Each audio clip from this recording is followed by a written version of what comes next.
दोस्तों, एक लड़का एक लड़की रूम बुक करने के लिए होटल में जाते हैं। वहाँ पर जाकर रूम बुक करते हैं और रूम बुक करने के बाद उस कमरे में चले जाते हैं। कमरे में जाने के बाद इन दोनों में थोड़ी-सी बातचीत होती है और बातचीत होने के दौरान दोनों संबंध बनाने लगते हैं।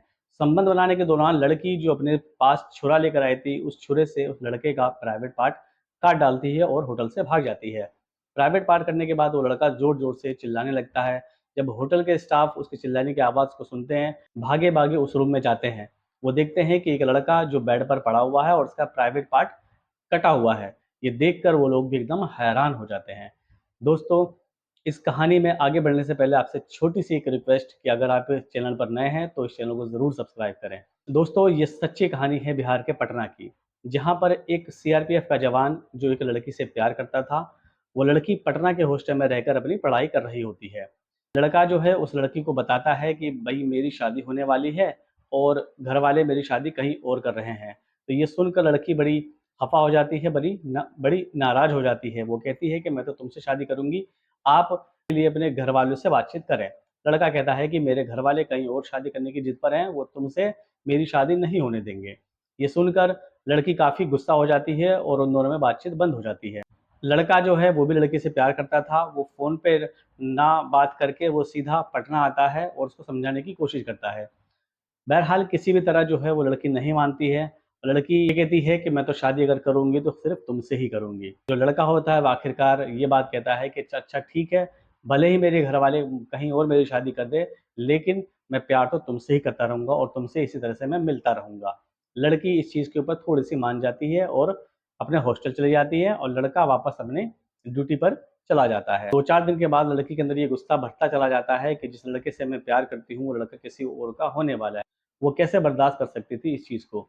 तो बार-बार लड़के के ऊपर फिर से प्रेशर बनाने लगती है कि मैं शादी अगर करूँगी, तो तुमसे ही करूँगी। जो लड़का होता है वो एक बार फिर 2-4 दिन के बाद वापस पटना आता है उसके पास में और उसको समझाने की कोशिश करता है।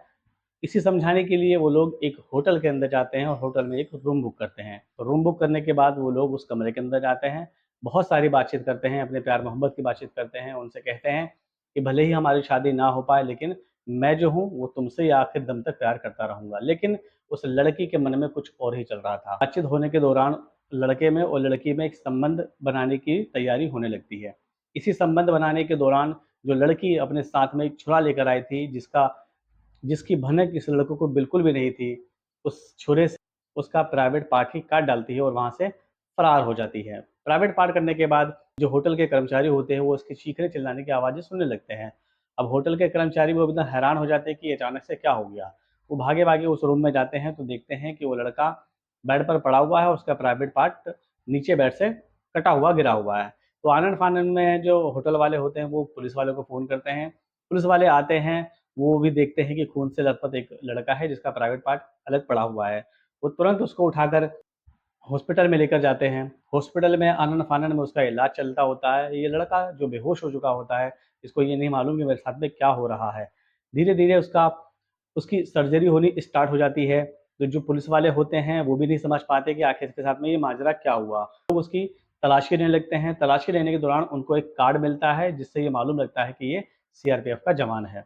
तो किसी तरह पुलिस वाले जो होते हैं, वो उसके घरवालों को कॉन्टैक्ट करके बताते हैं कि आपका लड़का यहाँ पर है और ऐसी-ऐसी उसके साथ में बात हो गई है। घरवाले भी आनन-फानन में भागे-भागे उस हॉस्पिटल में पहुँचते हैं, पुलिस से मुलाकात करते हैं और पुलिस से मुलाकात करने के बाद पुलिस वालों को ये बताते हैं कि ये लड़का जिसकी शादी अभी 2-3 महीने बाद होने वाली है, उसके साथ में ये ऐसी घटना हो गई है। पुलिस वाले जो होते हैं, वो केस की छानबीन के लिए आगे बढ़ते हैं, तो जैसे ही होटल जाते हैं, तो होटल में जाके उस लड़की का उसको कॉन्टैक्ट नंबर मिलता है। इतने में इस लड़के को भी होश आ चुका होता है।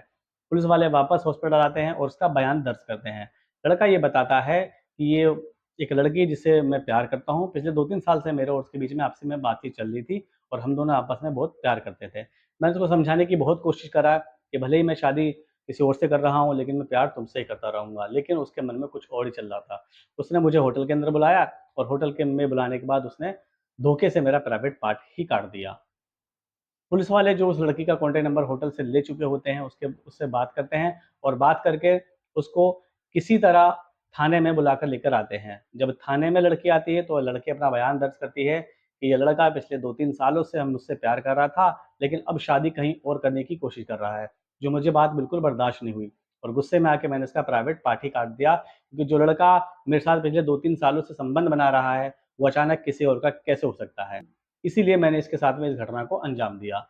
दोस्तों, क्योंकि उस लड़की ने गलत काम करा था, कानून को अपने हाथ में लिया था, इसलिए उसको जेल जाना पड़ता है। अगर वो कानून के दायरे में रहकर काम करती, पुलिस में जाती, अपनी रिपोर्ट दर्ज कराती, तो शायद ये वाला मामला नहीं हो पाता और कुछ उन दोनों में बातचीत बन जाती। लेकिन उसने कानून को अपने हाथ में लिया, जिसकी वजह से उसको जेल जाना पड़ा। अब दोस्तों, वो जो लड़का है जिसकी ज़िंदगी तो खराब हो ही गई।